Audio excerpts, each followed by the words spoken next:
deep within the Sullivan Correctional Facility, Fallsburg, New York, breathes the state's most notorious serial murderer, and his name is Arthur John Shawcross.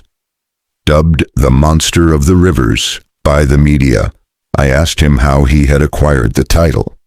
"Because," he replied, "that's where I killed him. That's where the monster inside of me came out, and he came out down by the river pretty often." The name Shawcross is derived from the Old English Cred Cruci, which loosely translates as belief in the cross. Early variations of the spelling were Shawcross and Shawcross. Currently, there are about 5,000 Shawcrosses in the United States, even more in the UK, and by all accounts, Sir Hartley Shawcross, the former Attorney General of Great Britain and Chief British Prosecutor at the Nuremberg trials, was a distant cousin of our serial killer in question. Art was a small baby, weighing just 5 pounds. The infant was born at 4:14 a.m. on Wednesday, the 6th of June, 1945, at the U.S. Naval Hospital, Kittery, just across the Piscataqua River from Portsmouth, Maine. The birth certificate records the father's name as Corporal Arthur Roy Shawcross, aged 21, and the baby's mother as Bessie Yaracas Shawcross, aged 18. His parents lived at apartment 528 Chapel Street, Portsmouth, Maine. His father was no stranger to the police himself, being a bigamist who had served with the U.S. Marine Corps during World War II. He landed on Guadalcanal with an artillery regiment of the 1st Marine Division, and in doing so earned a number of Battle Star commendations and medals. In February 1943, after mopping up the action, he and his fellow Marines were sent for rest and recuperation to Australia, where he met Thelma June at a dance. They were married Monday, the 14th of June that year at Melby, Australia, and Thelma later gave birth to a son whom they named Hartley after their illustrious British namesake. Arthur Roy Shawcross was granted a furlough in July 1944 and returned to the USA, where he bigamously married his now pregnant childhood sweetheart, Bessie Yaracas, on Thursday, the 23rd of November. Bessie, popularly referred to as Betty, was the daughter of factory workers who lived in Somersworth, New Hampshire. Her father, James Yaracas, was born in Greece, and her mother, Violet Libby, is of unknown Mediterranean descent.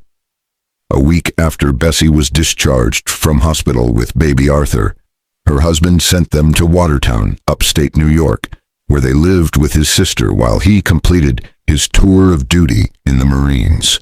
Shortly after he was demobbed, the couple found a small place of their own in the picture postcard town of Brownville, the home of 1,200 lower-middle-class citizens, just a stone's throw from the Canadian border and Lake Ontario.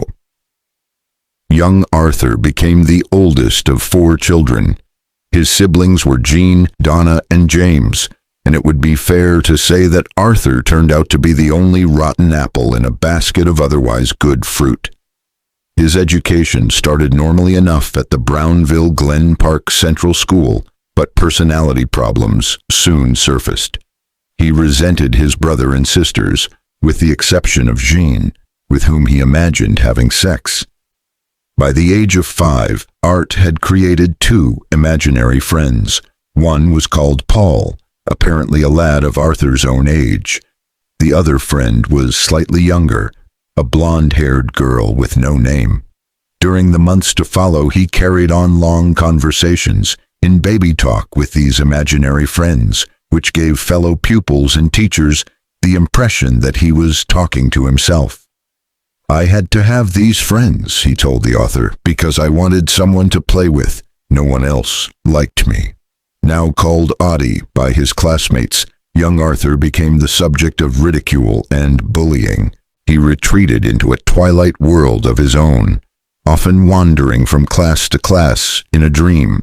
He was easy meat for the stronger children who tormented him at every opportunity, and when they did so, he screamed and shook his fists. or went home in a sulk to torment his younger brother and sisters by way of revenge. Realizing that they had a problem child on their hands, the school welfare officers made inquiries, soon finding out that his parents spoilt Arthur. When he misbehaved, his mother would spank him lightly or put him in his room. The school also reasoned that Arthur's father was excessively lenient to his boy. Events took a more serious turn when Arthur ran away from home. Of course, he was quickly brought back, but then he took to traveling to school on a bus, carrying a tire iron with which to hit the other children if they bothered him. The young Shawcross had learned that what he couldn't achieve with his fists, he could make up for using a weapon. Just before his 8th birthday, the school called for a mental health evaluation on Arthur. Psychologists from the Jefferson County Mental Health Clinic felt that Mrs. Shawcross was giving her attractive, well-dressed, neat child mixed emotional messages. It seemed that the mother-son relationship was very complex, for while she treated her son like a little doll on the one hand, she also punished him at the drop of a hat for no apparent reason, which left the lad feeling very confused indeed. Mrs. Shawcross had taught her son to be neat and tidy, and she and her former Marine husband imposed what might be called old-fashioned values with echoes of military discipline. Arthur had to keep his room spotless. His clothes had to be neatly folded at all times, and, for the slightest infraction, he was spanked or sent to his room. In return, and in attempts to curry favor, Arthur showered his parents with gifts, never forgetting a birthday or anniversary, yet still appeared to be confused. He developed a fear of unusual noises, but slowly, confusion gave way to resentment. He stole money from his mother to pay off the bullies at school. He had no friends, was mean to his younger brother, and it was very difficult to get the truth out of him because he always seemed afraid. Added to this, the psychiatrists thought that Arthur perceived his father as favoring the other children and that his mother was rejecting him. Arthur's interest in school now fell apart. His progress slipped and he began to regress, sliding to the bottom of his class. The teachers put this down to a bad attitude rather than lack of intelligence, but the larger boys still bullied and hounded him. About this time, he developed a characteristic blink, which he still has today. He also started to make a noise like a bleating lamb and often lapsed into baby talk. He began suffering from nightmares and wetting the bed, which he continued to do until his early teens. Then he ran away from home again, only to be dragged back screaming and protesting. Although the date is uncertain, a pivotal event occurred in the Shawcross household, which turned it upside down with lasting consequences. Arthur was aged 9 when his grandmother, on his mother's side, received a letter from Thelma June in Australia. In it, Thelma claimed, quite correctly, that in fact Arthur Roy Shawcross was her husband, and that they had a son, now aged 10.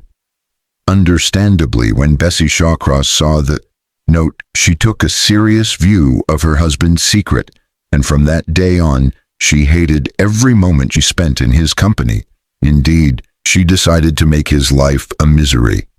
Already an oversensitive and confused boy, Arthur now kept away from home as much as possible. He was ashamed of his father, and he could not stand the constant feuding that had become part and parcel of his parents' lives. He ran away again to spend hours on end with his grandmother, whom he adored, and, although basically a very thoughtful and kind lad, he had now developed a much darker side. In effect, his mind was splitting in two, and he was mirroring the behavior of his mother, who exhibited two sets of opposing attitudes and emotion. By 1960, real behavioral problems began to emerge when young Arthur was in the 7th grade at the General Brown High School. In his spare time, he started to torture small animals, skinning fish alive and toying with their bodies. He watched them suffer and saw how long it took them to die. He snared rabbits, taking his time to break their necks, He caught bats, putting them inside parked cars and watching as the drivers panicked. He tied cats together, pounded squirrels and chipmunks flat, shot darts at frogs nailed to his dartboard, and scraped the feathers from live chicks. On one occasion, he carried a sack to a nearby lake and tossed it in the water. "Who says cats can't swim?" he said to another schoolboy. When the terrified animal escaped and swam to shore, he picked it up and threw it even further. After 4 attempts to reach safety, the kitten drowned. During this period of juvenile sadism, Shawcross learned that killing animals had one drawback. They made a noise, and the excrement and urine leaking from their bodies soiled his clothing. To prevent this, he resorted to stuffing leaves and other debris into their body apertures, a bizarre practice which he later included in his modus operandi when he took to murdering women and children. By the age of 15, the worm had really turned, and Arthur became the scourge of his neighborhood, especially where other children were concerned. He knew no fear was very strong, and often discharged his .22 caliber air rifle at anyone he came across. If another teenager upset him, he would mercilessly pound them with a baseball bat or beat them unconscious with his fists. Arthur was now uncontrollable, and any attempts by his tutors to discipline him resulted in him storming out of class, shouting, "Shove this! Room up your fucking arse!" and similar obscenities. Aged 17, and much to the relief of his teachers, he dropped out of school. Now, with time on his hands, he took to petty thieving, stealing anything that wasn't nailed down. He burgled the locality, looted summer cottages, and stole money from the cash register of a gas station, where he worked for a short time. He broke into local stores, taking food and cash, and shoplifted on an almost daily basis. One Sunday night in December 1963, he broke into the basement of a Sears Roebuck store and was arrested by the police after he triggered an alarm. The judge, however, was lenient, sentencing Arthur to 18 months probation as a youthful offender. His mitigation, which appeared to find favor with the judge, was that he was stealing in order to buy Christmas presents, which was true. By now, the teenage sadist, thug, and burglar was exhibiting stranger behavioral characteristics, which included speaking in a childish, duck-like, high-pitched voice. Arthur also developed a weird habit of walking cross-lots, covering long distances at a fast pace, over-swinging his arms, holding his body erect and rigid like a one-man band, and walking in the straightest line over any obstacle that blocked his path. A cousin recalled Arthur doing this and said he'd tear his pants on a wire fence rather than use a gate several feet away. He'd walk into a swamp and have a hell of a time getting out. He really was nuts in those days. Aged 20 and already known to the police, Shawcross was charged with attacking a 13-year-old boy following a snowball fight. It seemed that he preferred the company of children much younger than himself, and he was often spotted secretively playing with children's toys. The budding killer was also accident-prone. Apart from occasional blackouts, he knocked himself unconscious while pole vaulting, suffered a hairline fracture of the skull when he was hit by a discus, took an electric shock from a faulty electrical switch, was hit by a sledgehammer, fell from the top of a 40-foot ladder, and was hospitalized for the 5th time when he was struck down by a passing truck. Around this time, although the date is not known, Arthur met Sarah Louise Chatteron. They were married in September 1964 at the Sandy Creek Baptist Chapel, and they had a son whom they named Michael. But blissful wedlock soon ended in acrimony. Sarah would later go on the record as saying Arthur was very immature and always faking illness or injury to miss out on work. Sex with him was lousy. He just couldn't keep it up. The couple separated in August 1966, with Shawcross blaming Sarah for the breakup. He complained that she refused to give him oral sex, which was his favorite, but neither of them mentioned his constant acts of adultery. Single once again, Shawcross hit the fast food joints and dance halls. He wrecked his souped-up Pontiac, and then he met Linda Ruth Neary, whom he started to date, but on Friday, the 7th of April, 1967, he was drafted into the Army. If anything could sort out Arthur's psychological problems, surely the Army could. And so 22-year-old Private 529674041, Arthur John Shawcross, started his training at Fort Lee, Virginia. The rookie soldier's first taste of military justice occurred when a sergeant criticized him for goofing off. Official Army records show that Shawcross responded, "What do you think I'm doing, pulling my pud?" He was fined $27 for his insolence. He completed his basic training at Fort Benning, Georgia, and was designated a supply and parts specialist.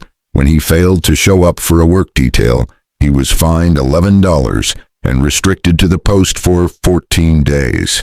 After that, he accepted Army discipline, and his service record shows no subsequent charges.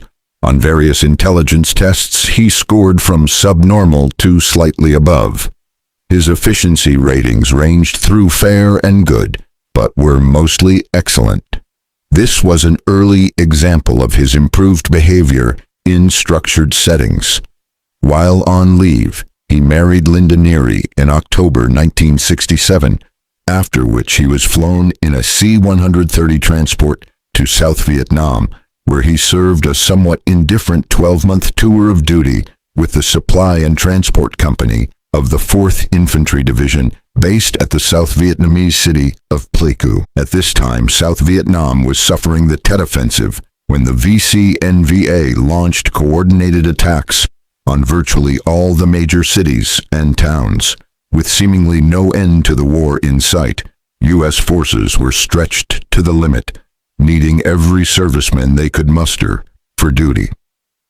An examination of Arthur's service record reveals that he saw no action apart from dodging the occasional incoming shell, but he tells us an entirely different story, claiming that he was based in the Central Highlands and was a Rambo type, one-man first strike weapon, fighting in the heat of the action. In one of his letters to the author, he wrote enthusiastically, "Another time I went on patrol and shot a kid chained up into a tree. He killed one GI with an M1, our own weapon too. That made 3. Again on petrol sick, I killed 2 women in a river after they had killed 2 GIs. They had a map of base camp, plus AK-47 rifles and ammo, food, and $280,000 in money belts. I split the money with some guys, smashed the AKs and ammo, took everything else back to camp. We let the bodies drift in the current downstream." In another handwritten account, this erstwhile Rambo described how he allegedly committed other atrocities. These are disgusting accounts which must be taken with a pinch of salt. "I shot one woman who was hiding some ammo in a tree. She didn't die right off. I tied her up, gauged her sick, then searched the area sick. Found the hut with another girl inside of the age about 16. Knocked her out with the butt of the gun and carried her to where the other girl was. There was a lot of rice, ammo, and other stuff in the hut. I tied the young girl to a tree, still gauged, tied her legs too. They didn't say anything to me at all. I had a machete that was very sharp. I cut the girl's throat, then took off her head and placed it on the pole in front of that hut. That girl at the tree peed, then fainted. I stripped her, then first I gave her oral sex. She couldn't understand what I was doing, but her body did. I untied her, then retied her to 2 other small trees.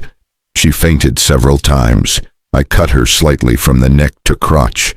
She screamed and shit herself. I took my M16, pulled on a nipple, then put the gun to her forehead and pulled the trigger. Cut off her head and placed it on a pole where they got water.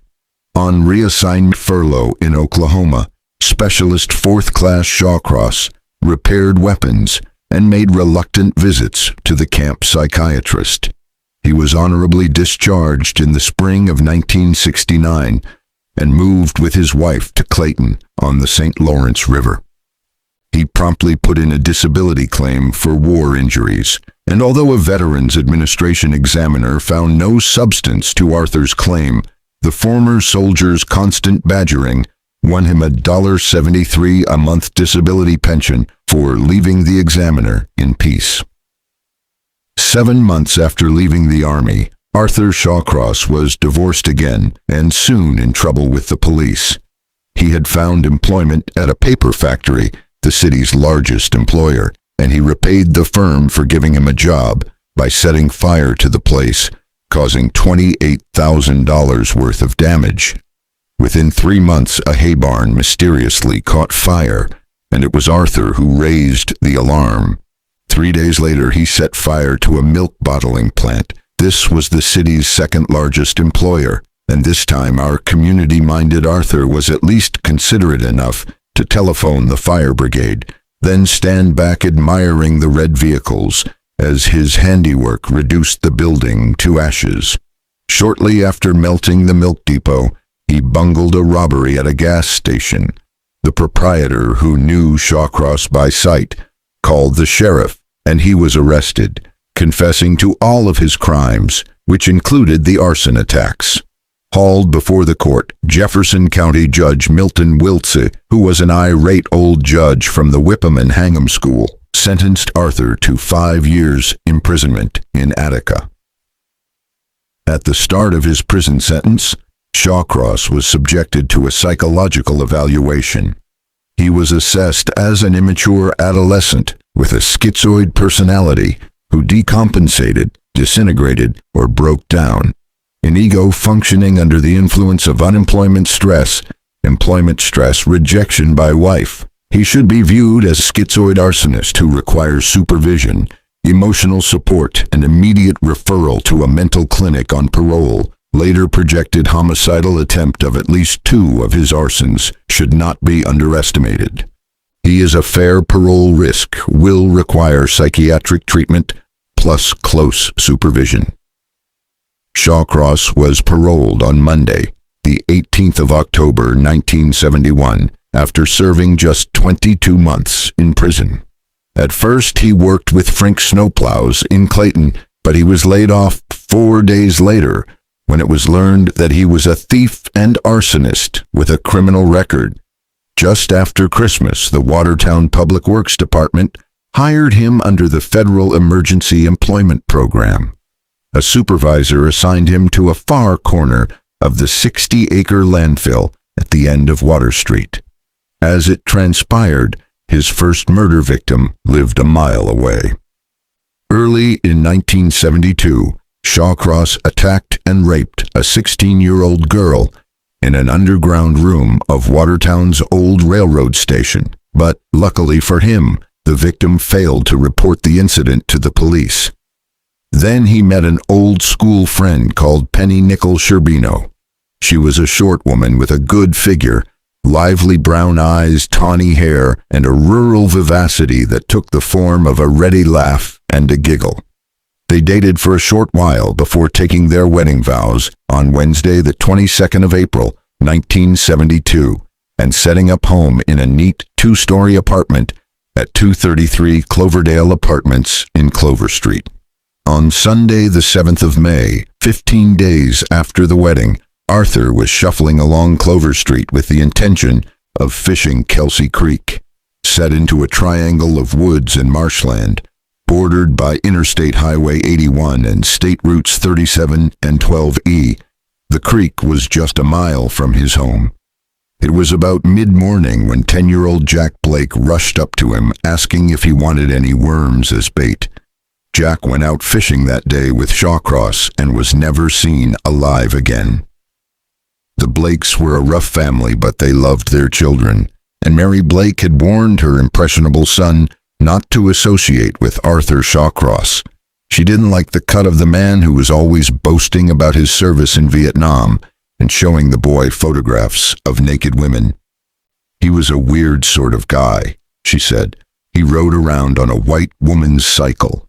When Jack didn't return home later that day, Mary reported to the police that her son was missing, explaining that Jack had wanted to go fishing with Shawcross and, despite her warning, had probably gone against her wishes. Suspicion, therefore, fell upon Shawcross from the outset. He denied being with Jack that day, and with no other evidence to suggest otherwise, Shawcross was released following 2 interviews with police, who now thought that Jack was a runaway from home. On Friday, the 26th of May, Shawcross was again in trouble with the police. This time, he was caught stuffing grass cuttings down the shirt and shorts of a 6-year-old boy and spanking him. For this offense, Shawcross received a $10 fine and a reprimand from the court. Tragedy struck Watertown again on Wednesday, the 2nd of September, 1972, when Shawcross raped and strangled 8-year-old Karen Hill. The blonde-haired child had been staying with family friends in Pearl Street because her parents' home had, ironically, been destroyed by fire. The chances against any American citizen falling into the clutches of a predatory, homicidal, sexual psychopath are about 350 million. However, Karen's chances increased considerably when such a monster came on the scene as she played on her front lawn during this beautifully clear Sunday.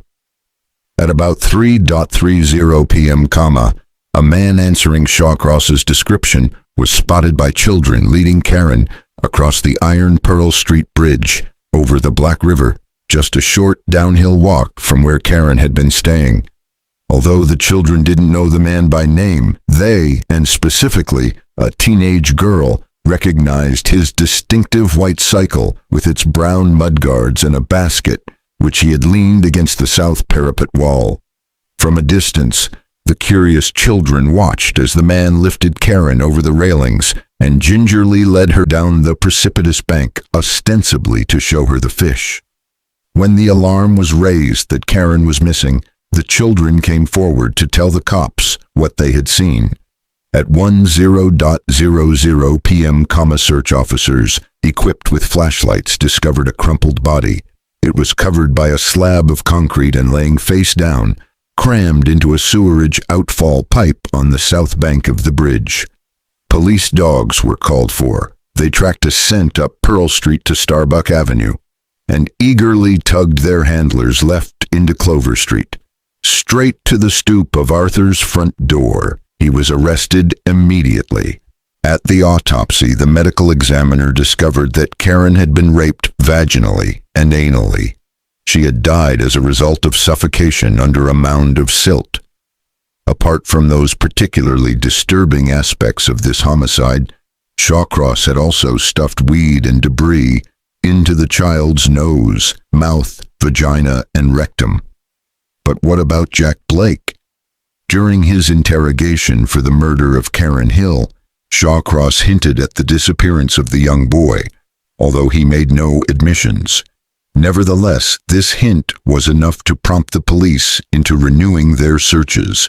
Their efforts were rewarded on Wednesday, 6th of September, following their first sweep of Kelsey Creek, which took 4 hours. Detective Gordon Spinner, along with Under-Sheriff John Griffith, noticed that long strips of bark had been peeled from a tree and neatly laid over a mound of spongy earth.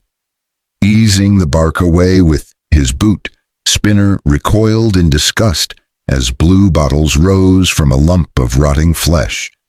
The almost skeletal corpse was unclothed, and a scrap of blonde hair was attached to the skull. Several of the bones were out of position, which indicated that animals had been feasting on the gruesome remains. Police also found a broken tooth and Jack's clothing in the woods. His blue dungarees, black sneakers, green jacket with its arms tied together in a knot, and a t-shirt marked Blake with a pen with the slogan, "I act different because I am different," were all neatly folded some 30 feet from the shallow grave. Shawcross had never admitted this murder until he was interviewed in prison by the author. Piecing together what information is now available, the following scenario emerges of what happened on that fateful date. Jack accompanied his killer to Kelsey Creek to go fishing. They walked across a railway track and into the marsh and trees nearby. Suddenly, the monster in Shawcross surfaced, and he ordered Jack to strip naked. Reluctantly, and in fear of his life, Jack did as he was told, but then the terrified lad made a run for it. What happened next must have amounted to a cat and mouse chase through this remote marshy area. Jack proved to be no match for the agile ex-soldier. Barefoot, the boy made it to the railway line. Cinders were found embedded in the soles of his feet, and in a frantic attempt to climb over a 4-strand barbed wire fence, he fell back into Shawcross's grabbing hands. Now the lad was doomed. He was punched in the face and beaten unconscious. Shawcross says he raped Jack, cut off his penis and testicles, then ate them. He has since told psychiatrist Dr. Richard Theodore Krauss that he had cut out the heart and eaten part of that too. There is no evidence to confirm that he was being truthful or otherwise. On Tuesday, the 17th of October, 1972, Shawcross pleaded guilty to the lesser charge of first-degree manslaughter, and, after proceedings, which lasted 20 minutes, he was sentenced to the maximum term of 225 years for the murder of Karen Hill by a disgusted Judge Wiltz, who had had the misfortune of having had Shawcross in front of him before. Shawcross served 14.5 years in prison, where he experienced a rough time from the other inmates whose brotherly admiration for each other's crimes did not extend to the rape and murder of children. The beatings and abuse started for Shawcross on his admission to Attica, and this treatment followed him through the penal system until he arrived at the notoriously tough Greenhaven Correctional Facility at Stormville, New York. Set into rugged hill country between the Hudson River and the Connecticut border, some 40 miles north of New York City, this prison houses many of the state's most evil criminals, where 742 prisoners, 33% of population, are rapists and murderers. For Shawcross, a convicted pedophile murderer, this was simply not the safest place to be. The prison psychiatrists diagnosed him as a dangerous schizophrenic pedophile, suffering from an intermittent explosive personality. And it was noted that he heard voices when he was depressed and engaged in fantasy as a source of satisfaction. He also has an oral erotic fixation for the need of maternal protection. Placed in the A1 protective segregation unit for his own good, Shawcross was a troublesome inmate in a unit of 41 men. For the greater part of his sentence, he continually faked illness or psychiatric problems to gain attention. However, Shawcross was no one's fool, and like thousands of convicted felons, he soon learned that the probable key to early parole lay in sucking up to the welfare officers, the prison shrink, and the church. Consequently, Shawcross started to behave himself, and he became a model prisoner. He earned his high school equivalency certificate and qualified in carpentry. Now, well into his sentence, Arthur was found exhibiting all the welcome behavioral traits of air-formed man. He figured that it was better to accept responsibility for the murder of Karen Hill, if only for the benefit of the psychiatrists, and apart from attending the religious services, he wheedled his way into a counselor's job in the jail's mental health unit. While there, he learned the language of psychiatry and psychology, and in doing so, he eventually conned the support of a 3-man state parole panel, who granted his freedom. Arthur Shawcross walked out of the gates of Greenhaven on Tuesday, the 28th of April, 1987. Although he had been receiving excellent evaluations from one group of experts, their high opinion of his progress was not shared by everyone. A report from senior parole officer Robert T. Kent noted, "At the risk of sounding dramatic, this man could be possibly the most dangerous individual to have been released to this community in years." Dr. Kent's assessment was much nearer the mark. But what was the real reason for the release of such a dangerous man as Shawcross? The probable answer lies in politics and the overcrowding of the entire U.S. penal system. Apart from the federal prison population of approximately 89,000 men and women, New York has the third highest confinement of inmates in the United States, with around 65,000 being incarcerated at any one time. New York is only beaten by Texas, approx 99,500, and California, approx 123,000. It is therefore not surprising to learn that the entire penal system is bursting at the seams. Overcrowding is a serious problem, and so are the fiscal issues. New York's capital expenditure for its system is hammering on the door of $1.2 billion a year, with each inmate costing the taxpayer an average of $53 a day to keep. With these considerations in mind, it is also not surprising to learn that policy dictates that if there is the slightest chance that an inmate is reformed, then the authorities want him out of prison as soon as possible. With his ranking in the criminal pecking order as a mere first-degree manslaughter felon, Shawcross was simply an innocuous number in the system, and, like scores of his murderous ilk, he was released merely to make room for another of the 18,000 new arrivals each year. Arthur must have been counting his blessings because he had narrowly escaped a life sentence purely on the basis of economics, costing Jefferson County a potential small fortune if a full-blown murder trial ensued. He had plea bargained his way into a far lesser sentence, and to cap it all, and again for financial reasons, he had engineered an early and ill-advised release. These were mistakes that would cost New York State millions of dollars in the years to come, but more seriously, the lives of at least 12 women were sacrificed to bureaucracy. Shawcross, now 42 years old, gray-haired and bulky, was a dramatic transformation from the strapping ex-serviceman who had entered the penal system 14.5 years previously. Divorced for the third time, he walked straight out of the gates into the arms of a pen friend, Rose Marie Wally. His attempts to settle down in a number of communities were thwarted because his murderous reputation dogged his every step. Local law enforcement agencies and the press were not slow to advise their citizens that a murderous pedophile was walking the streets. Eventually, Rose and Arthur settled in Rochester, a cautious conservative city, sometimes dubbed Smugtown, USA. Rochester owes its existence to the fast-flowing Genesee River, which Nathaniel Rochester harnessed to power his flour mills in the early 19th century.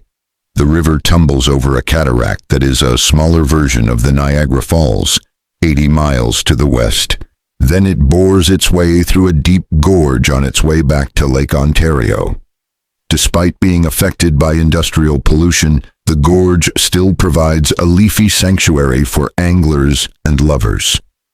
Arthur Shawcross was one of those attracted by its charms and chose it as an ideal place to fish. After staying in a hostel for a short while, Shawcross and Rose Wally set themselves up at 241 Alexander Street, a brownstone and brick bubble-fronted apartment just 2 blocks from Monroe Avenue, one of the city's busiest thoroughfares. To pay the rent, Rose enrolled as a nurse at the local hospital, while Arthur found work with Fred and Tony Bronia Produce, a vegetable and fruit wholesaler based in the public market to the south of the city. Despite the fact that Arthur was a bullshitter, he proved to be a good employee.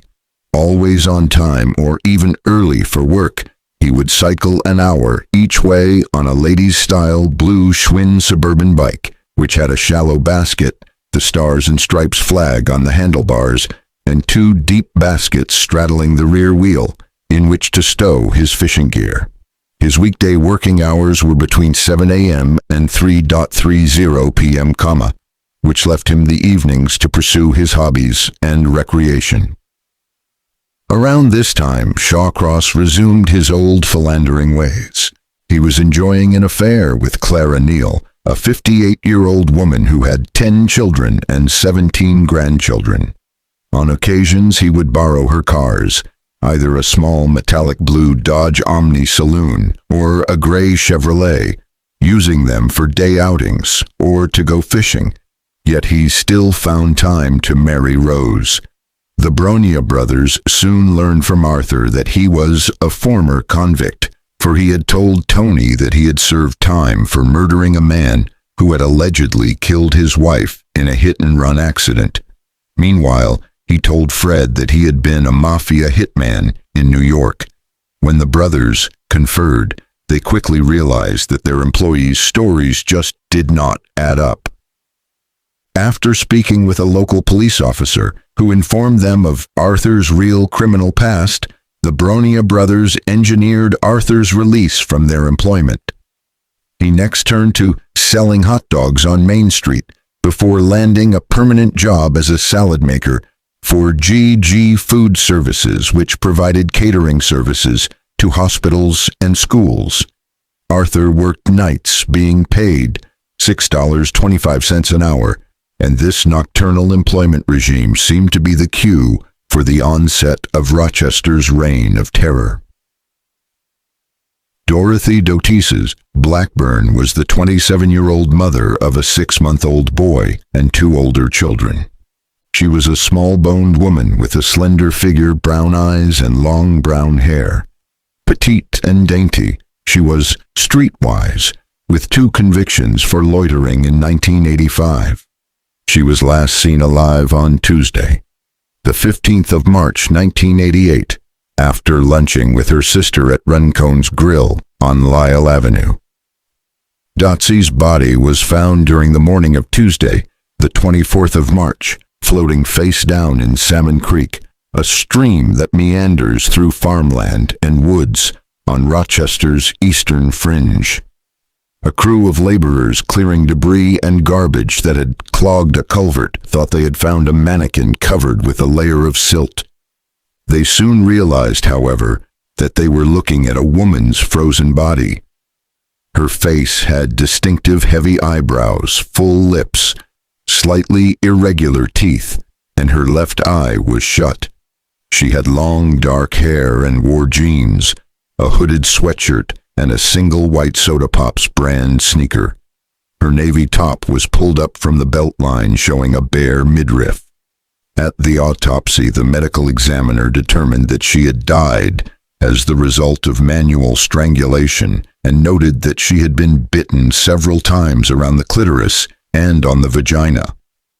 During his interview with me, Shawcross claimed that he had been driving Clara Neal's Omni, and he admitted that he had killed Dotis at Northampton Park because she had bitten his penis during fellatio. "She was laughing at me," he said, "'cause I couldn't get my pecker up. I slapped her around the head, and she bit me. I got madder than hell. That's what made me kill her. Then I dumped her clothes in a trash can, cleaned the blood from the seat, and drove home." Anna Marie Steffen, aged 27, was an emaciated prostitute who took to the streets to support a drug habit after her paralyzed sister died. She was last seen alive walking along Lyle Avenue on Saturday, the 9th of July. Shawcross met her by the Princess Restaurant in Lake Avenue, and he walked with her to the back of the YMCA. Afterwards, he drove her down to the driving park, and during oral sex, he grabbed her throat and strangled her before rolling her body over the edge of the Genesee River Gorge.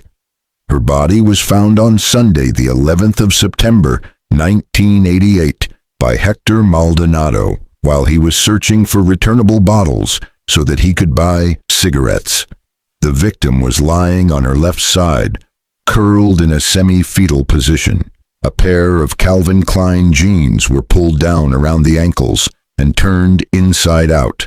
A white tank top with red shoulder straps was wrapped around the right wrist. Police found a pair of blue flip-flops nearby. A hank of hair had been ripped from the skull, and the eyes were missing from their sockets. Dorothy Keeler was a drifter with an alcohol problem. Despite her distrust of strangers and dislike of men, Dorothy allowed herself to be befriended by Shawcross. She visited his apartment where he employed her as a cleaner, and on Friday, the 29th of July, 1989, with the lie that he wanted to take her fishing, he lured her down to the brushy 5-acre Seth Green Island, where they stripped naked for sex. Afterwards, he accused her of stealing from his home. When she protested and threatened to tell Rose Wally about their affair, Shawcross beat her to death with a piece of wood. 3 salmon fishermen discovered the body on Saturday, the 21st of October, describing it as a bunch of bones in clothes. The corpse lay in the fetal position. The jeans were unzipped and pulled down. 3 pullovers covered an assortment of upper body bones, and a rib was fractured. The head was missing because Shawcross had returned to the murder scene to masturbate over the corpse. He had hacked the head from the body and had thrown it into the Genesee River. It floated for a bit, he said, sort of swirled around in the current, then it disappeared. Just as I was walking away, it come up again. It sort of looked at me and smiled. Then it was gone. Patricia Ives, also known as Crazy Patty, was a 25-year-old drug-dependent school dropout with a baby boy who had been placed into foster care. The once attractive woman who used to bear more than a resemblance to film star Julia Roberts was now a walking skeleton. A known prostitute with a ragged and unkempt demeanor, she had long, dirty hair, a sliced bread complexion, and ragged needle marks from her elbows to the backs of her fingers. It was thought that she had AIDS and perhaps herpes. A witness who was driving past the corner of Lake and Driving Park at about 7:30 p.m. on Friday, the 29th of September 1989, was the last person to see her alive. Later, he told police that he knew her and that she had been in the company of a white male who was riding a bike with balloon tires. There were fishing rods protruding from the cycle's rear baskets. The witness also added that he had watched as the couple climbed through a hole in the fence behind the tennis court of the YMCA. Patty was reported missing the following day by her pimp and local burglar boyfriend, who delighted in the name Ratface Billy. Patty's body was found by children who were hunting for a lost baseball on Friday, the 27th of October. They saw a foot sticking out from a pile of flattened cardboard, lying under a large maple tree near the lip of the gorge. The corpse, clothed in black pants and a heavy sweatshirt, lay face up. A wedding ring was missing from her finger. There were no shoes or socks, and maggots had devoured most of her flesh. Shawcross said that he had killed her because she went through his wallet. There were children playing nearby, he said. I put my hand over her mouth and held her nose. She didn't struggle, didn't holler, and didn't fight. June Stott was the youngest of 8 children and slightly retarded. She was a shy, homeless woman who heard mysterious voices in her head and had taken to sleeping rough on Lyle Avenue. Aged 30, June wasn't a hooker or a drug addict. She was just a lost and lonely soul who thought that evil spirits were always chasing her. Shawcross knew her because she had visited his home for dinner a number of times. On Monday, the 23rd of October, 1989, he saw her sitting on a bench between Dewey Avenue and Saratosa. He suggested that they went fishing together on the banks of the Genesee River, and she accepted. Down by the water's edge, he tried to have sex with her, and when she refused, telling him that she was going to report him to the police, he strangled her. After removing her clothes and dropping them into the river, he drove Clara's Dodge Omni back to her house, where he picked up his cycle to ride home. 2 days later, he returned to the body and dragged it down into the swaying cattails, where, using a knife he had found in her pocket, he cut open her body from the neck to the anus. Then he gutted her like a large fish, throwing the entrails into the swirling waters. On Thursday, the 23rd of November, Mark Stetzel was walking his dog in the northern Rochester suburb of Charlotte, and, among the beached, rusting river barges, he noticed an ice-covered object that had been dragged into the reeds. It was a piece of frozen carpet, under which was the badly decomposed body of June Stott. A few feet away was a blood-stained handy-wipe cloth. The corpse was face down, but lividity staining showed that she had been rolled over long after death had supervened. The right leg was bent inward at the knee, elevating the buttocks, and thus suggested the possibility of anal intercourse, probably after death. The body was slashed from breastbone to crotch. The vagina was clotted with blood, and the genital lips were missing. Shawcross said, "I cut the vagina out and ate it. Then I covered her up with the rug, picked up all the excess stuff that was there and threw it in the river and left." When I asked him why he hadn't disposed of the body in the river as well, he replied, "Well, I kinda liked her." Maria Welch had a 5-month-old son called Brad, and the 22-year-old woman was described as 5'2" in height, weighing about 100 pounds, with a light complexion, brown eyes and brown hair, which she often dyed blonde. She was last seen alive by another hooker near Lyell Avenue at midnight on Sunday, the 5th of November, 1989. She was reported as missing by her 60-year-old boyfriend, Jim Miller, the following day. He told police that she had been wearing white sneakers, a thigh-length blue jacket, jeans, a purple shirt, and she would have had a gold chain around her neck. Her body was tattooed with a unicorn on her forearm, a marijuana leaf, and a rose on her left ankle to cover up the name Leo, a leaf on her right leg near the ankle, and low VE over the knuckles of her left hand. Maria's body was not found until Shawcross was arrested. He told the author that he had picked up Maria at the Marcus restaurant in Lake Avenue. "We went down that area and parked," he said.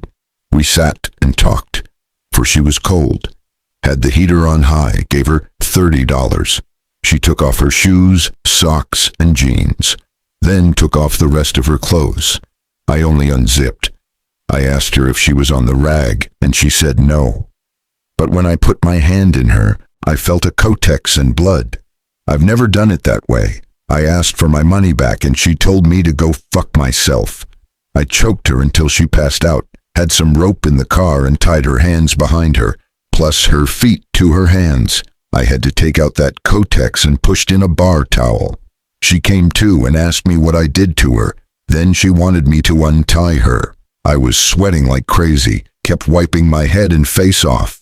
I pulled out that bar towel and it was almost clean. Then I mounted her, my sweat dripping into her face. That was when she said, "I love you." I kissed her, then I killed her. Frances Franny Brown was a 22-year-old drug addict, a mother at 18 with a baby girl. She had been talking with a neighbor shortly before she disappeared on Saturday, the 11th of November, 1989, from the red light district of Lyell Avenue. A fisherman walking down Seth Green Drive found her body at 3:00 a.m., on Wednesday, the 15th of November. In the early morning light, he thought he had found a tailor's mannequin. The corpse was naked, except for a pair of white go-go boots. Shoulder-length hair framed her once attractive face, and her buttocks bore the homemade tattoo "Kiss Off." Her body was decorated with other tattoos, including a cross on the right ankle, a wing on the left shoulder, and a butterfly around one wrist. She was in a slightly off-center kneeling position, and she appeared to be clutching a cement block. The police thought that she may have been thrown over the top of the gorge and had come to rest against a small tree on the ledge. Shawcross explained that they had sex, 69 oral. She asked me to deep-throat her, so I did, but she got carried away. I didn't pull out so she could breathe.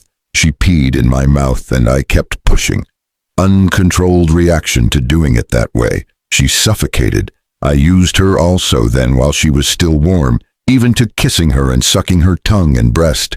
Didn't have an orgasm. I put on my clothes and got out of the car, opened her door, and rolled her over the cliff. Kimberly Logan, a slightly retarded 30-year-old black mute, was last seen talking to a man answering Arthur's description near her home on Friday the 15th of November. Later in the day, a man called Jimmy James literally stepped on her naked, battered, and bruised body, which was partially pushed under his parked RV trailer in a yard in Megish Street. Kim had been strangled to death. Leaves and other matter had been forced into her nose and mouth. Her clothes were neatly folded nearby.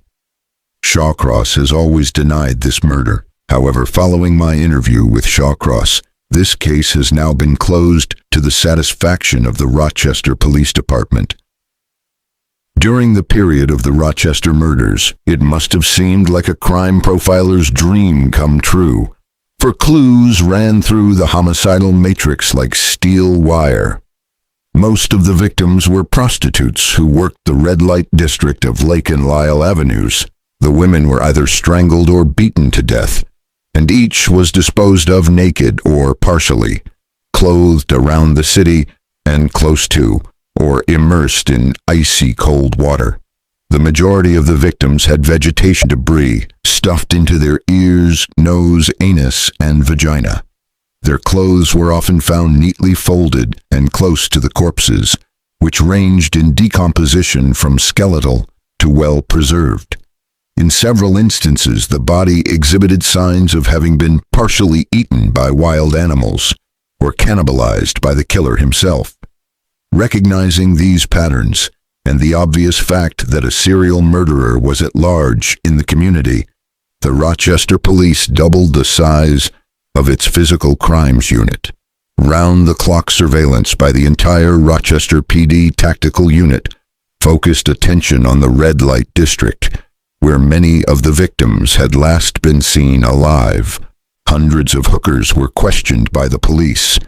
Indeed, later in the investigation, June Cicero, who had been warned to be extra careful, sadly ignored the advice and was killed by Shawcross within minutes of speaking with Vice Squad detectives. Investigators were reminded of the paramount importance of keeping crime scenes intact and of not jeopardizing the search for trace evidence by overzealousness. Thousands of dollars worth of new equipment was purchased for use by the police evidence technicians. NYSP HALT and FBI VCAP forms were completed, and the services of both FBI and NYSP profilers were called upon to complete a psychological profile of the serial killer. But all this proved of little use, for the killings continued unabated.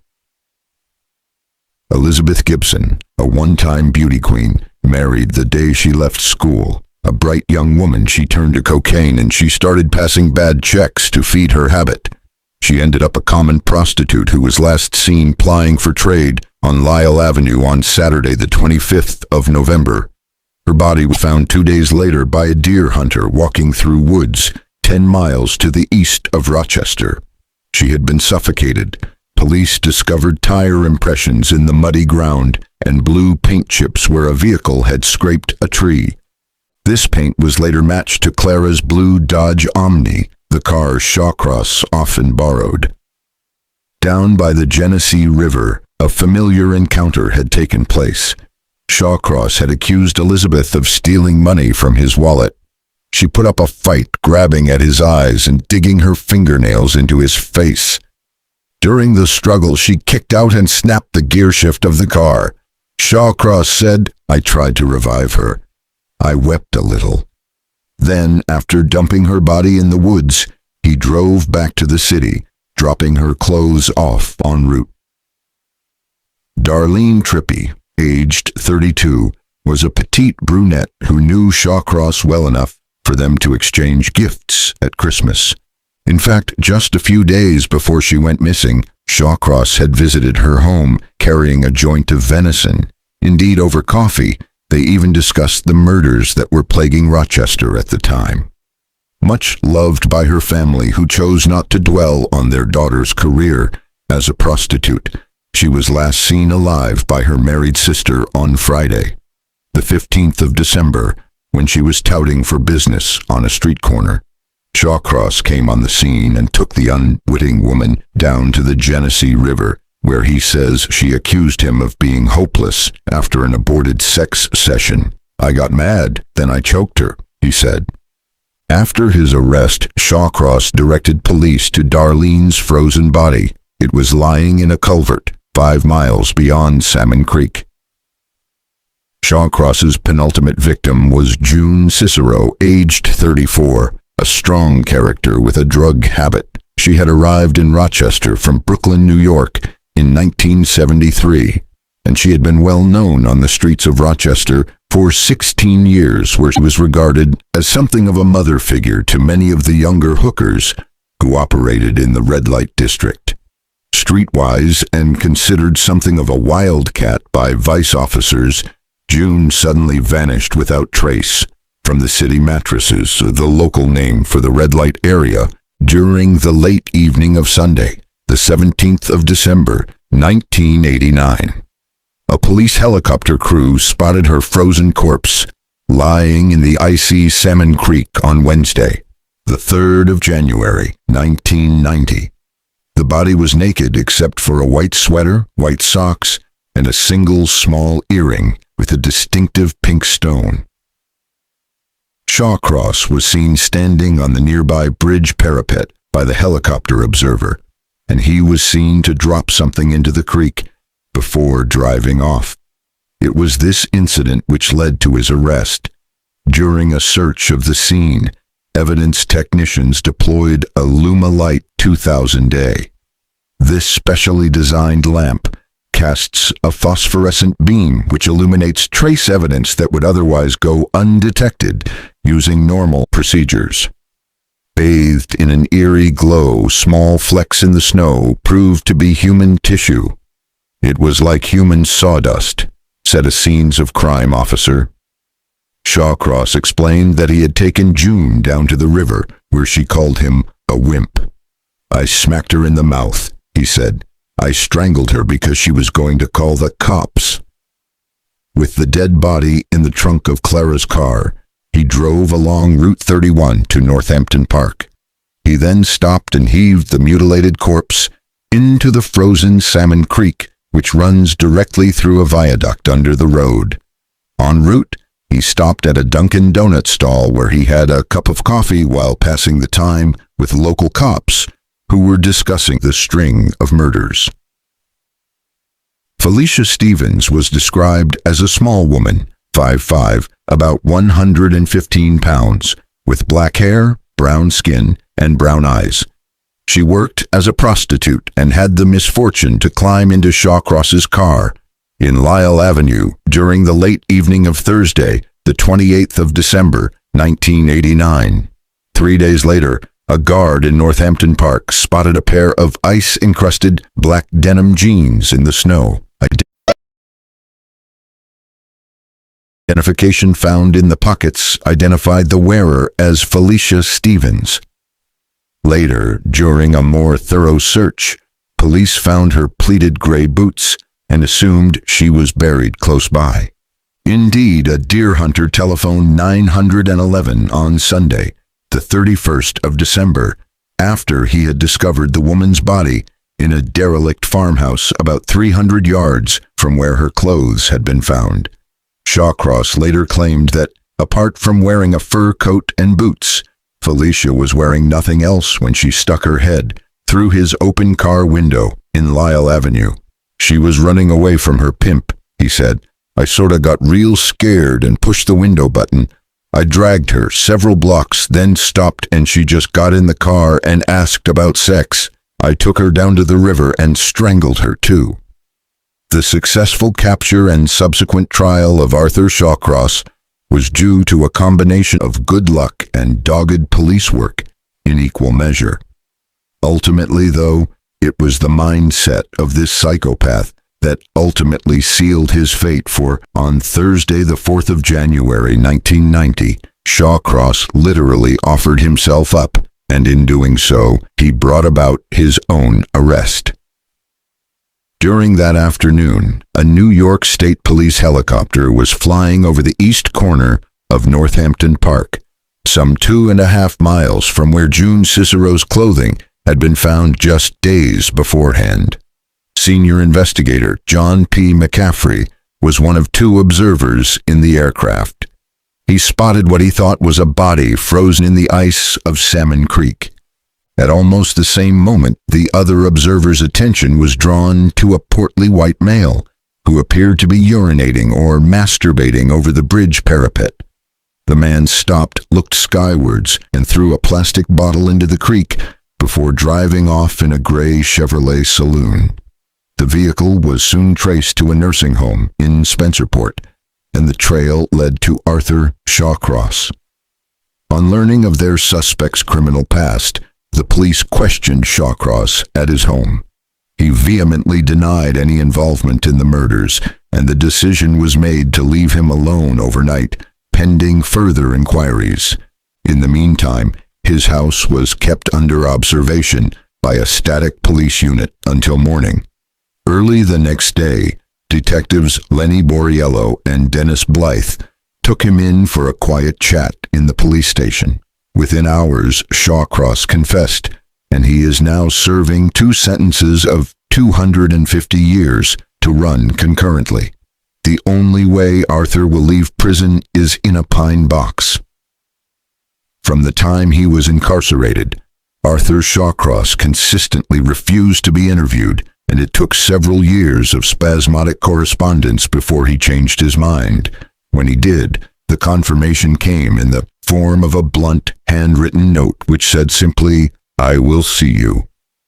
As part of the preparation for the interview, I set about talking to everyone who had been involved with Arthur's life and crimes, particularly Clara Neal, who, in her wisdom, feels that Art should be released.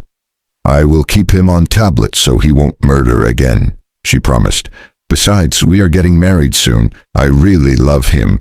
He is such a wonderfully gentle man."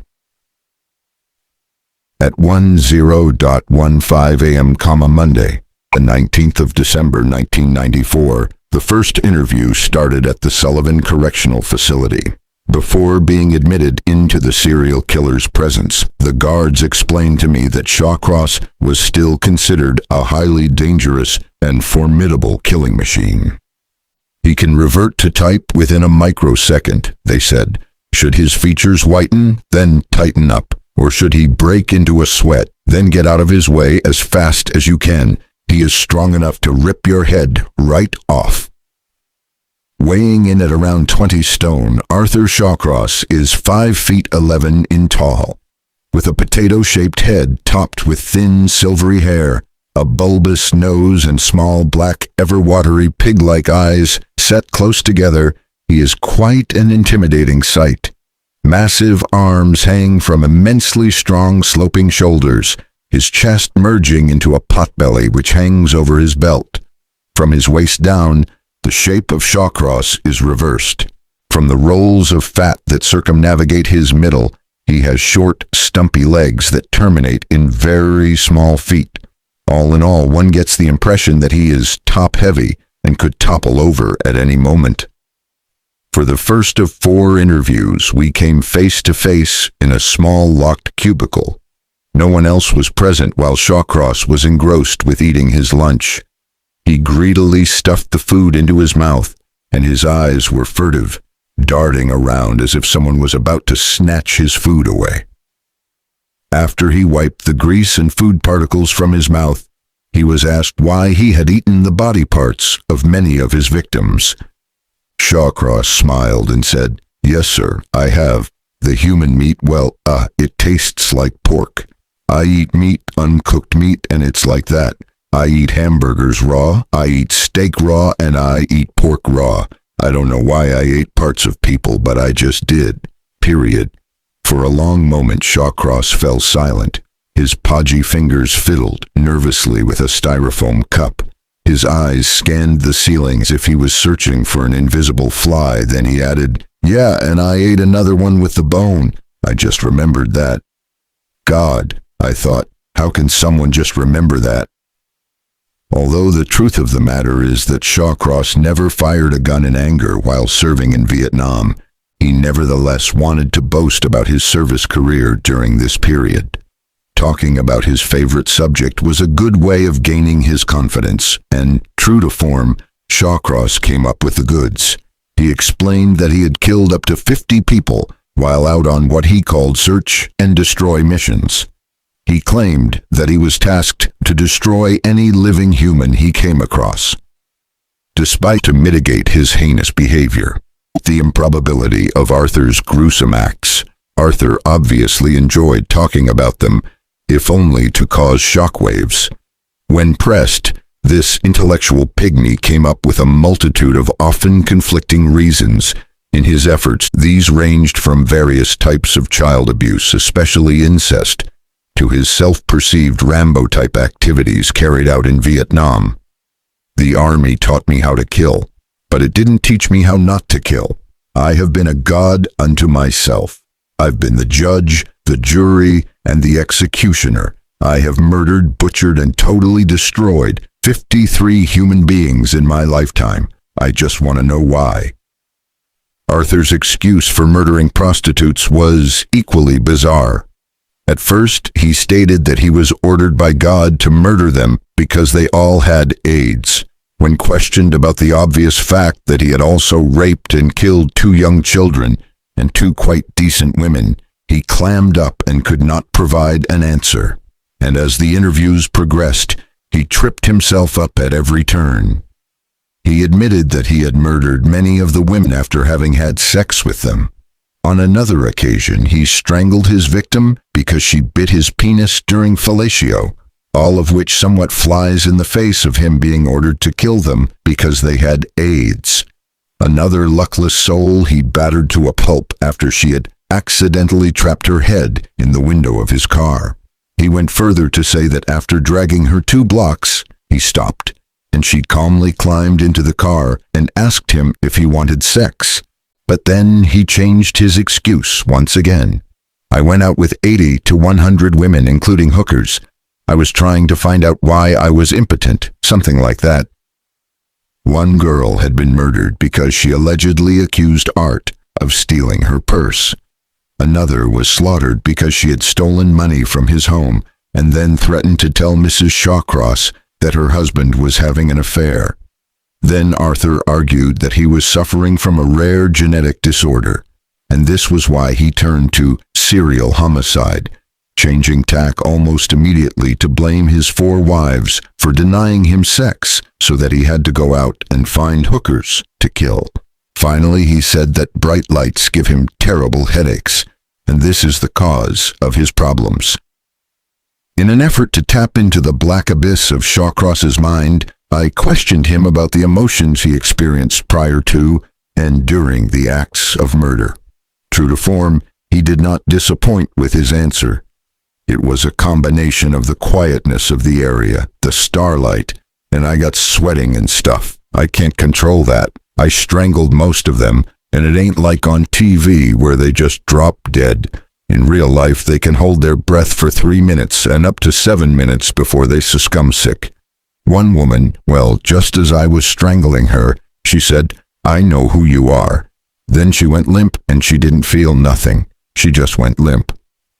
Asked why some of his victims' bodies bore multiple bruising, while some had been disemboweled and others had had vegetation debris forced into their body orifices, he started to become agitated. His fingers and hands constantly fidgeted, and his eyes darted around the room. After a few moments, he regained his composure, replying, "Yes, sir." Some of the bodies, yeah, they had bruises on them. That's where I knelt over them with my body weight, or I dragged them into the rushes down by the water's edge. I cut them open so's they'd rot a lot quicker that way. Kinda gutted them like fish and stuff, the other stuff. Well, I just don't need to talk with you about this just yet. Then he had the gall to ask me to be the best man at his forthcoming marriage to Clara Neal. Lynd M. Johnston, captain of detectives of the Rochester Police Department, took considerable interest in the progress of my interviews with Shawcross, who is also suspected of murdering 30-year-old Kimberly Logan, a black girl whom he had befriended. Now behind bars, Arthur is smug enough to refuse to answer police questions, and, with the case still open for investigation, the police needed all the help they could get. The Rochester PD allowed me access to the Logan file as part of the research for this book. It was apparent from the scenes of crime photographs and the autopsy reports that there were disturbing similarities between the Logan murder and the confirmed kills committed by Arthur Shawcross. Special interest focused on several witnesses' references to a suspect who matched Shawcross's description. This man had been wearing a red T-shirt around Medges Street at the time in question. At the time of his arrest, Shawcross denied ever knowing Kimberly Logan, and he rejected the assertion that he owned a red T-shirt. With the police unable to find such a garment when they searched Shawcross's home, this item proved to be the missing link because no other evidence, forensic or otherwise, was found. Kimberly was a trusting yet slightly retarded young mute, and the sort of person who could make friends with anyone, including Arthur. For his part, Shawcross had established the set pattern of a serial murderer by the time of Kimberly's death. Indeed, her demise was sandwiched between the murder of Frances Brown on the 11th of November 1989 and that of Elizabeth Gibson on the 25th of November 1989. Moreover, Kimberly's murder was distinguished by several hallmarks of Shawcross's modus operandi: battery, strangulation, no evidential signs of rape, heavy bruising, nose and mouth stuffed with vegetation debris, clothes found neatly folded near to the corpse, and an attempt to cover the body to prevent premature discovery. Of course, these attempts to hide the bodies did not always pay off, but Arthur knew that the longer the victims were exposed to the elements and the ravages of animals, the faster forensic evidence would deteriorate. In other words, he was forensically aware. With Shawcross in the frame, so to speak, it was perhaps more by luck than good detective work that brought to light a photograph of Shawcross wearing a red T-shirt. The bearer of such a piece of good fortune was none other than Arthur's fiancée, Clara Neal, who, in her genuine efforts to prove that Arthur was a loving and caring man, produced a photo album containing pictures of Arthur taken around the time of his homicidal spree. Flicking through the pages, I saw a Polaroid photo of her man wearing a bright red T-shirt, a garment he has denied owning and one that fitted the witnesses' descriptions. When the photograph was shown to Shawcross, he responded by declaring, "That's fucking bullshit. I ain't never had one of them, and now you're getting on my fucking nerves." With this point-blank denial recorded on audio tape and effectively in the bag, the Rochester police were able to close the Logan file. As it turned out, this particular matter raised more questions than it solved. Why, when he had admitted to all of the other Rochester murders, did Shawcross deny murdering Kimberly Logan? The Rochester police had never released the gruesome details of the Logan murder to the media, so the chances of a copycat crime being committed with an identical MO at the same time in the same city were millions to one against. It was a puzzle indeed. The answer to this riddle rests with the fact that Shawcross is a racist. Time and again over the years, he has expressed hatred for the black population. He has said that to have sex with a black woman is repugnant to him, but suddenly confronted with the red T-shirt, Shawcross backtracked, and in one of his letters, he explained, "I had good sex with 5 black ladies, and they are all alive today," notwithstanding the fact that he murdered Felicia Stevens, who was black-skinned. Some may get stoned, but what the hell, it's their choice. Sick. I do not hate blacks, only some of them, whites as well, plus Spanish. You can tell the Rochester police to kiss what the sun does not shine. Sick. Kimberly Logan did not enter my life. I've never seen her or met her in real life. I'll grant a polygraph test to anyone on this subject and talk to the cops. She is not my victim or body. When I offered Shawcross the facilities of a lie detector test, along with the opportunity to speak to the police, he flatly refused. Nevertheless, having completely contradicted himself all over again, he then went on to write another letter. None of the women and girls did I mess with near where I lived. I went with about 6 to 8 ladies near home and never killed them. Mostly with the mute. I felt sorry for this one. We got along as friends. Authors underline. Even a cursory examination of this categorical statement shows that Shawcross is lying again. In reality, he murdered 30-year-old Dorothy Keeler, who cleaned his apartment. Darlene Trippi knew Shawcross well enough to exchange small gifts, and no one has ever told Shawcross that Kimberly Logan was a mute, the fact being that she was the only mute killed. From the outset, Shawcross had made it perfectly clear that he would not, under any circumstances, discuss the 1972 murder of Jack Blake. Arthur is by no means an intelligent man, but he possesses a certain animal cunning and has the instinct to smell a rat a mile away, so broaching the subject was not a simple task. But it needed to be done for, although Mrs. Blake has been confronted with incontrovertible proof that her son was dead, she still believes that one day Jack will return home. "They say Shawcross killed my boy," she sobbed during a sensitive interview at her home. "I believe in God. I am a good woman, Christopher, and I will only rest if I hear the truth from Mr. Shawcross. Then I can sleep." During a third interview with Shawcross, reference was made to the 14.5 years he had previously spent in prison. I put it to him that to document his life thoroughly, as indeed he wished, just rubbing those years out as if they didn't exist was not good enough. What follows is taken verbatim from this audio-taped interview, and it makes for disturbing reading. Arthur Shawcross. So what do you want to know about it? Christopher Barry D. 14 years jail time. Art. How do we deal with this? Arthur Shawcross. We don't. You ain't taking me there, so don't fucking try. Don't fucking go there. Christopher Barry D.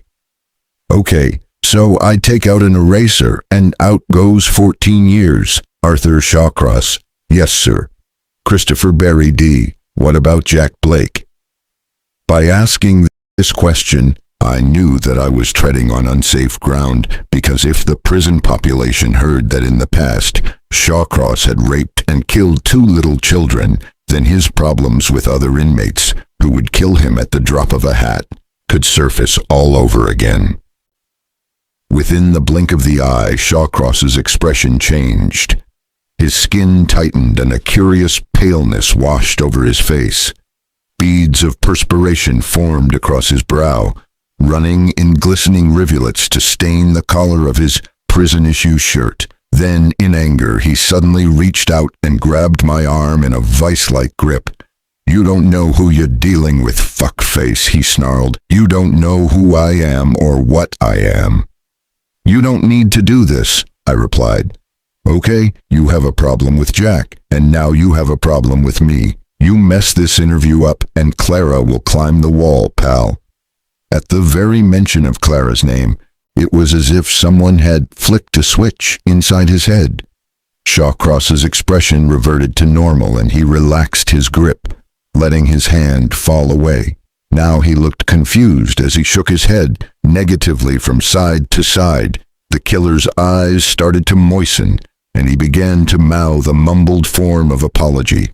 "Arthur Shawcross, okay," he said, his voice shaking. "Yeah, I killed him, okay? I told him to go home and he wouldn't. And then I got kinda mad at him. Yeah, I killed him, and I buried his body under the dirt and went fishing. It was his fault he died. It ain't got nothing to do with me, I'm sorry." Christopher Barry D. And the clothes. What about Jack's clothes? Arthur Shawcross. He took 'em off, and I told him to just fold 'em up and stuff. Christopher Barry D. Why? Arthur Shawcross. Dunno. Maybe to keep him shut up, you know. Let him think he's gonna put him again. Stuff like that. I don't know. Just went back and did stuff to him the next day. Asked if his parents made him fold his clothes up when he took them off as a child, Arthur replied that it was one of the rules of the house. I then returned to Jack Blake. Christopher Berry, D. What did you do to his body, Art? Arthur Shawcross, I ain't going there. Christopher Berry, D. Why?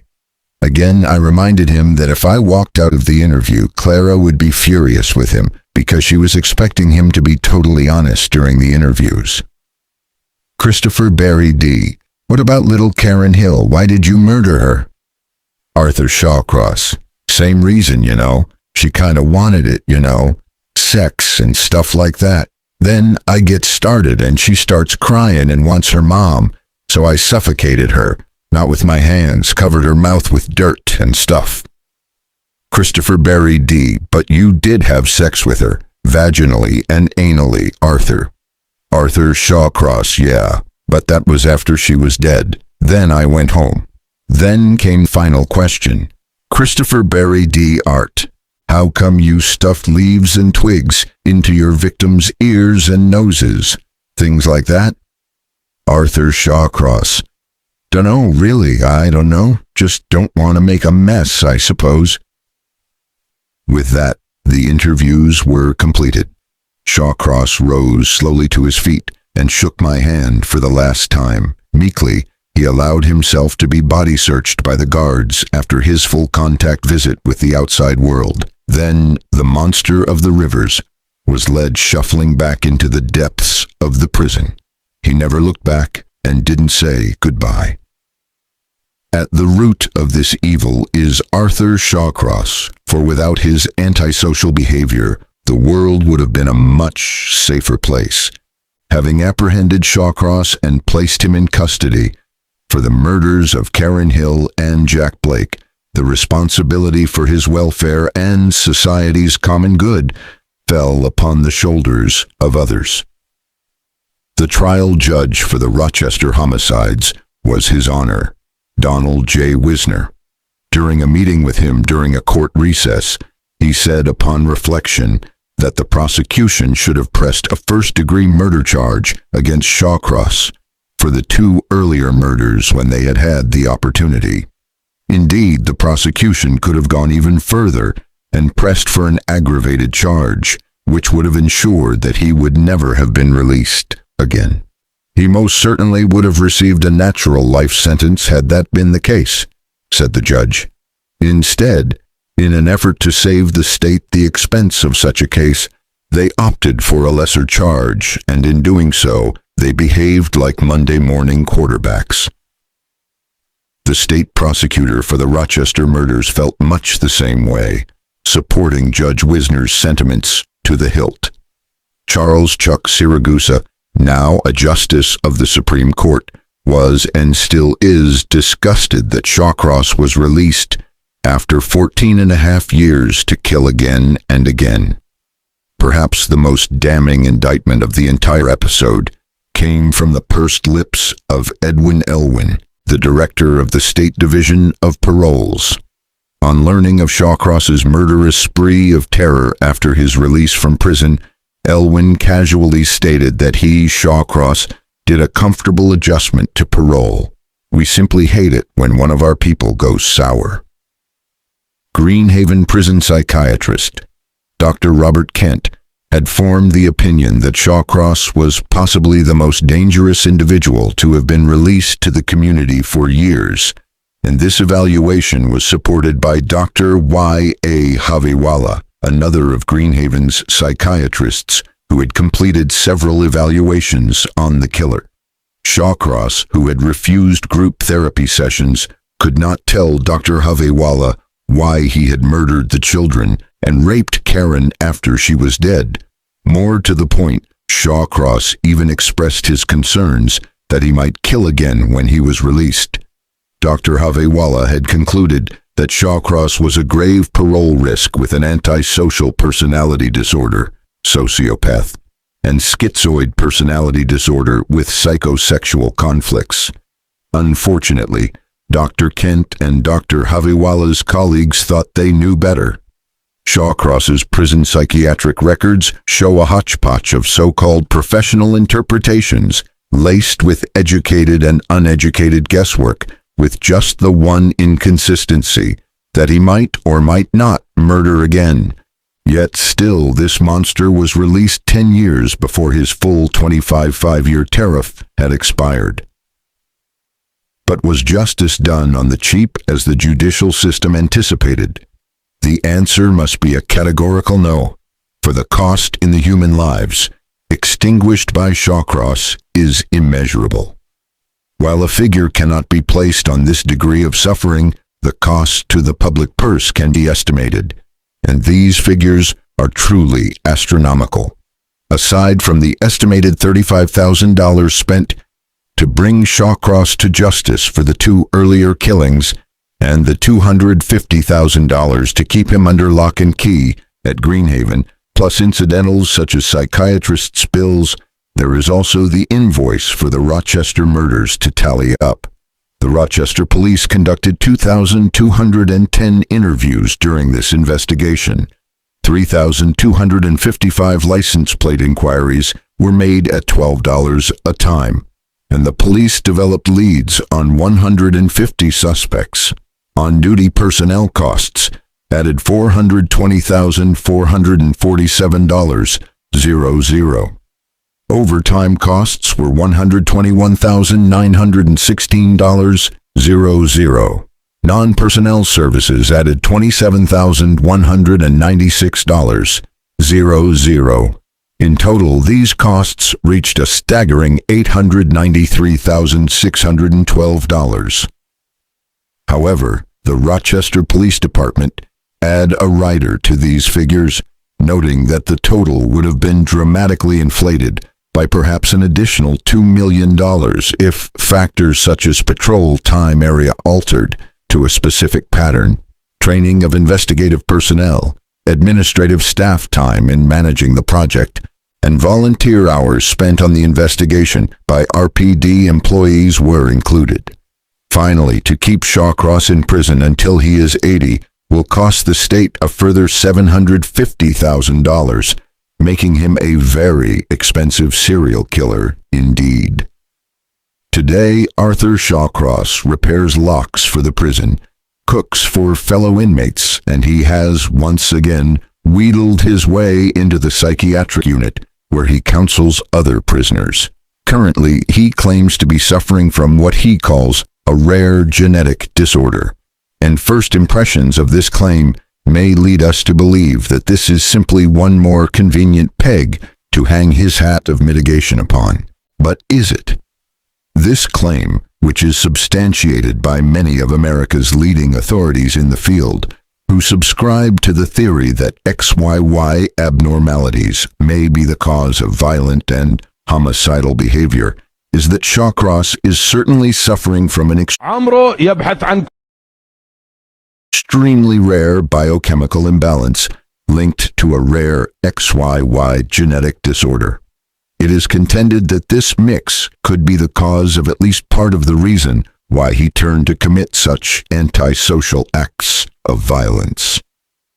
Looking back to his formative years, there is well-documented evidence even then to show that Shawcross was showing signs of antisocial behavior.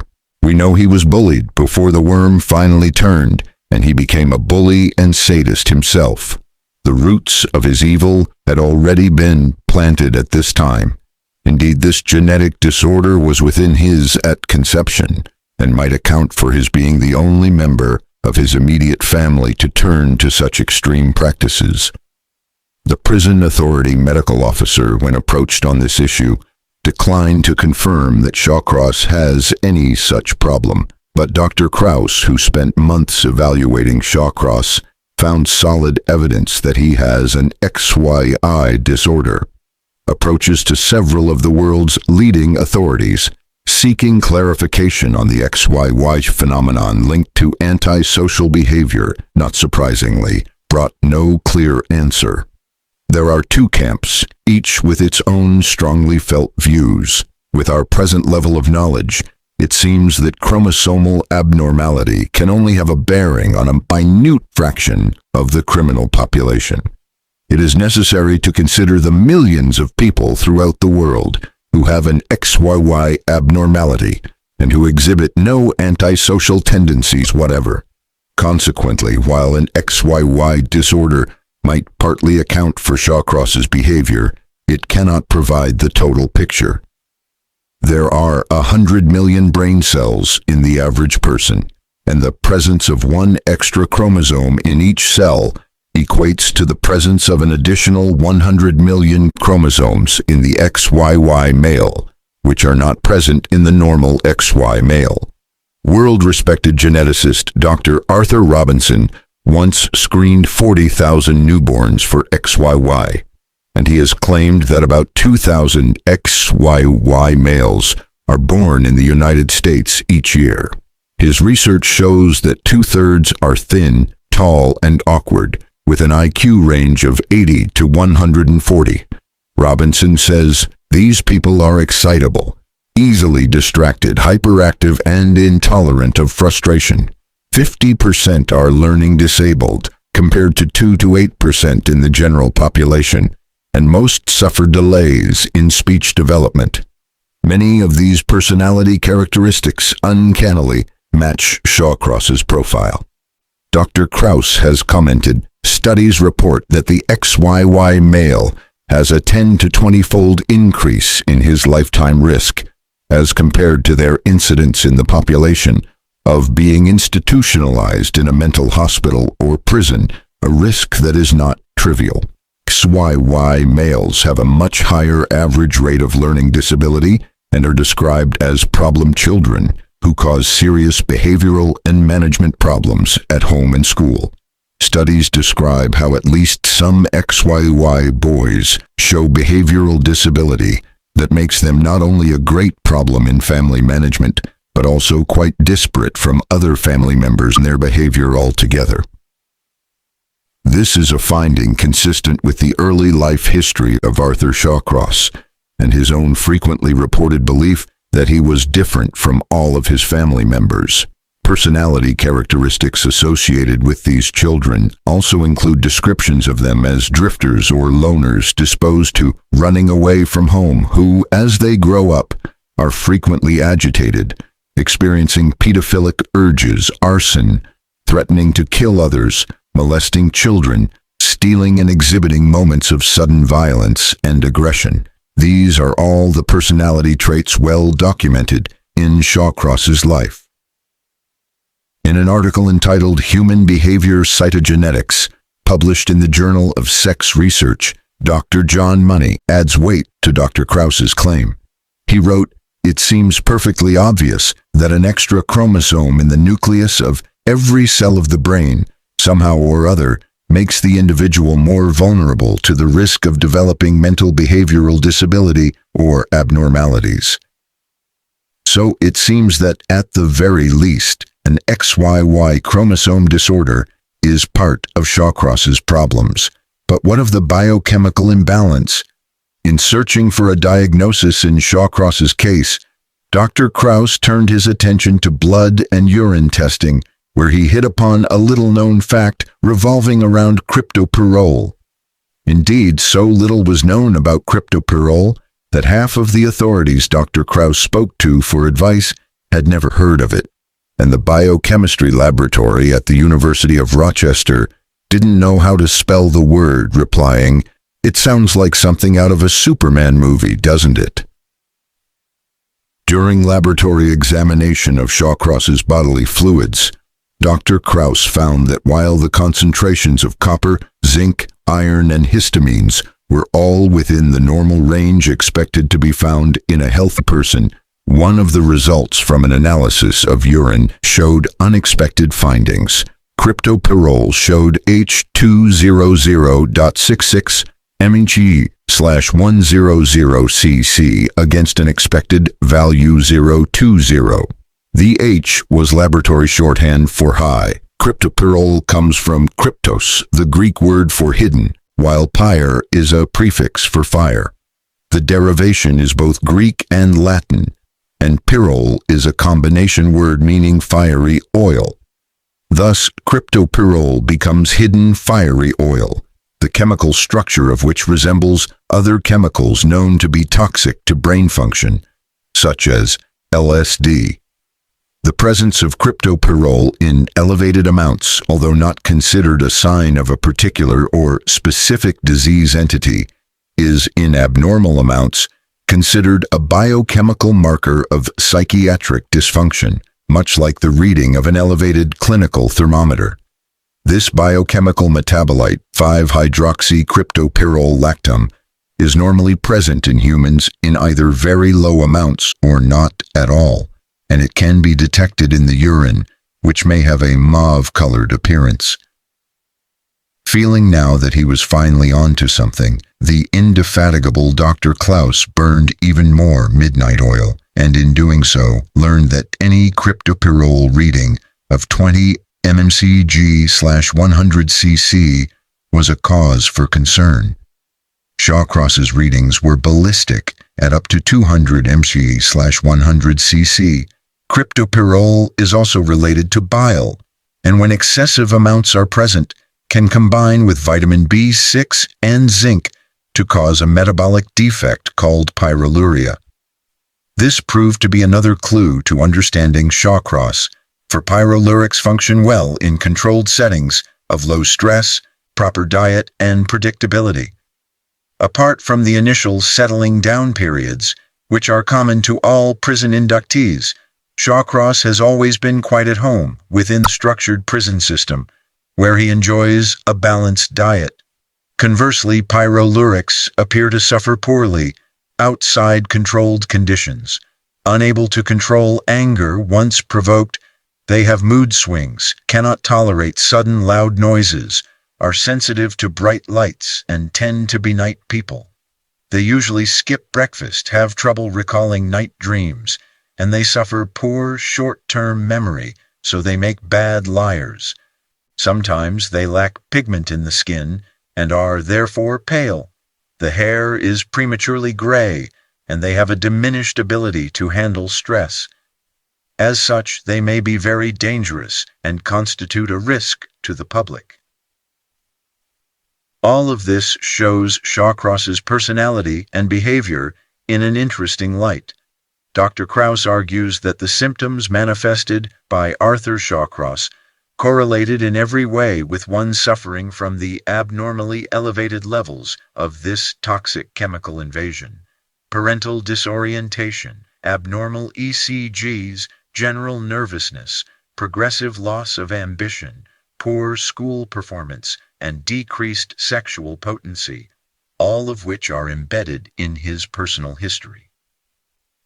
The abnormality also correlated with marked irritability, rages, inability to control anger once provoked, mood swings, terrible problems with stress, control, violence, and antisocial behavior, all aligned with the high risk of becoming violent, which is evident in this man's behavior. There seems little doubt that Shawcross was born handicapped. Certainly in the genetic and biochemical sense, the 47XYY chromosome disorder linked to the abnormally high levels of cryptopyrrole had formed a human time bomb from conception, and this would certainly account for him being the only rotten seed in a family of 4 children, and the undeniable fact that he demonstrated antisocial behavior at a tender age. Of course, Shawcross always knew that he was somehow different from everyone else, especially the rest of his family, but never in his worst nightmares could he have known why, or just how different he might be. For the first 25 years of his life, his sexual history highlights an inclination towards children far younger than himself. He certainly enjoyed sexual fantasies about making love to his sister Jean, and with his inbred predisposition towards violence, perhaps it was inevitable that pedophiliac behavior leading to rape and homicide was pre-programmed into him like a faulty computer chip. Murdering Jack Blake and Karen Ann Hill serve as grim testimony to that. A sexual inadequate throughout his life, Shawcross blamed his wives for letting him down in that department. Millions of men use prostitutes for one reason or the other.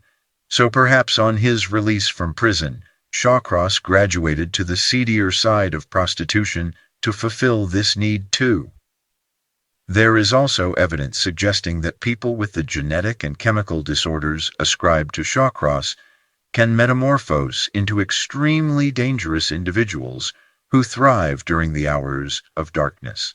The monster of the rivers came out at night, and when the beast surfaced, it was the prostitute population that suffered its homicidal wrath. Looking back with all the gifts of hindsight, couldn't it be argued that Shawcross's rationale and modus operandi were predictable? Clothing, not only his but that of his victims, was important to him. Garments subconsciously obsessed him, and he always mentioned clothing in his police statements and in letters and during interviews. Maybe we will never know why clothing was so important to this man, but the folding up of the garments was an indelible hallmark of his crimes, perhaps for the reason he gave during one of his interviews. "Fold the clothes up and they'd think they were going to get dressed again," was his calculated remark. As a young child, Arthur's mother demanded that he be neat and tidy, more especially with regard to his clothes, so this was possibly a learnt legacy from childhood, and a trait that he carried through to form part of his modus operandi. What is the explanation for his disgusting yet quite unique practice of forcing vegetation debris into the ears, nose, mouth, vagina, and anuses of many of his victims? Again, this may be an echo from his early days when he indulged in torturing and killing small animals, fish, and birds. Back then, as a child, he learned that by forcing material into his victims, he could not only prevent them from screaming out in pain, but also stop their urine and excrement from leaking out and spoiling his clothes. Shawcross murdered all of his victims near water, and this part of his MO is far easier to explain, for he had been a keen angler since childhood, and during these isolated periods down by the rivers, he had ample time to fantasize about sex. Hence, Shawcross had an affinity with water. The riverbank was his territory, where he felt safe and secure. Shawcross also returned more than once to the bodies of his victims. Often he would sit with the rotting corpses and discuss his life with the remains. He told them how his wives disgusted him. He explained that he did love children, and that it wasn't his fault that he killed little Jack Blake or, for that matter, Karen Hill. On at least 2 occasions, Shawcross cut open his victims and ate their most intimate body parts. With June Cicero, his penultimate victim, he returned 3 times, the second time to cut into the frozen corpse as it lay in a creek, to take his gruesome trophy. "It took some getting out," he explained. "I hacked it some, then I thawed it under the car heater as I drove along. I ate it raw. I wanted to show the police where the bone was, but they didn't want to know." One rather feels that even Stephen King could not better that scene in one of his horror novels. And then, on his 3rd visit to the body of June Cicero, Shawcross masturbated over the bridge parapet, an act observed by a police officer and which sealed his own fate. Shawcross feels no remorse for his crimes. Indeed, he always, without exception, lays the blame for his antisocial acts at the feet of others, his wives, God, the army, and more recently, what he feels is his genetic and biochemical abnormality. In shifting blame in this manner, he is able to justify his behavior to the extreme point of grand appraisement, which finds him standing on a plinth in the serial killer's Hall of Fame, arguing that he is a very special human being, and as such, he is worthy of scientific study. He may be right about that, if only for the possibility of examining more closely his genetic and biochemical makeup in the hope of furthering our understanding of what he is. The following extract is taken from a letter written by Shawcross to the author. It is published here with his permission. "I have been asked, did I kill? Yes, too many times for any one person to do so. It is said I have partaken of human flesh. Think back in history. You will see that man hunted man, still do in some remote parts of the world. Think about the animal we call pig or boar. Why does it say in some books we can't eat this animal? Because it tastes just like human flesh. I have eaten flesh of man or woman. So the next time any of you sit down to eat bacon, ham, or a nice juicy pot roast or pork chop, think about the taste, the flavor of eating human flesh. But this only affected me when I got very angry, the hunger of the predator. I have been a god unto myself. I've been the judge, the jury, and the executioner. I, dear people, have murdered, butchered, and totally destroyed 53 human beings in my lifetime. Why? Picture in your mind. I was taught to sit for hours at a time and not move. I was taught to seek out and destroy the enemy as I received them to be. The prostitutes I am accused of killing were the enemy to me in their own fashion, because they can kill with social diseases and AIDS and get away with it. Do I regret it? I have been asked. My answer is I very much regret it, to the point of wondering why I was chosen to carry out this assignment. The United States government taught me how to kill. What it did not teach me was the desire not to so. I still get those feelings, but the pills I am now on dampen them to the point of calming me down. Why not before? Why am I like I am? Study it, seek the answer before too many people get killed. I am like a predator, able to hunt and to wantonly destroy at any given time or moment. I have been pushed and threatened, but somehow the pills stop or slow down the desire to fight. I know that when I do fight, there will be no control. I'll be the predator again. Most people tell me I will die in prison. So what? Do you have a choice of when and where you will die? Many people believe that when they die they will go to heaven. Not so. Your soul waits to be called. Read your Bible if that is what you believe in. As for me, I will live again and go on to the next transition. I am a spiritualist. Death is but a transition of life. The people I have killed are in their next transition. They will live again, but in a much better way than the one they left behind. I have lived in many parts of the world, even in England, Kent to be exact. The Fens were home to me 700 years ago. What went on in the home I grew up in is better left unsaid, but I cannot do it. I, as a child, had no control on who my sex partner was.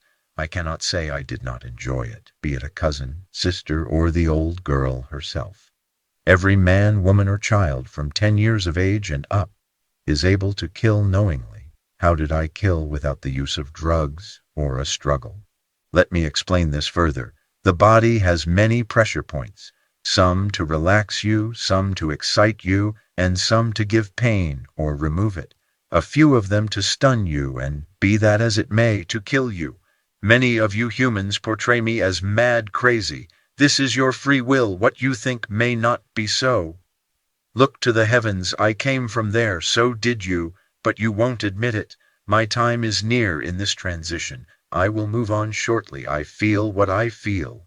If every man, woman, and child had the same as everyone else, then crime and war would be non-existent. Remember, watch the heavens. We are coming to rescue you from you. I am, or am I? Signed by Arthur Shawcross.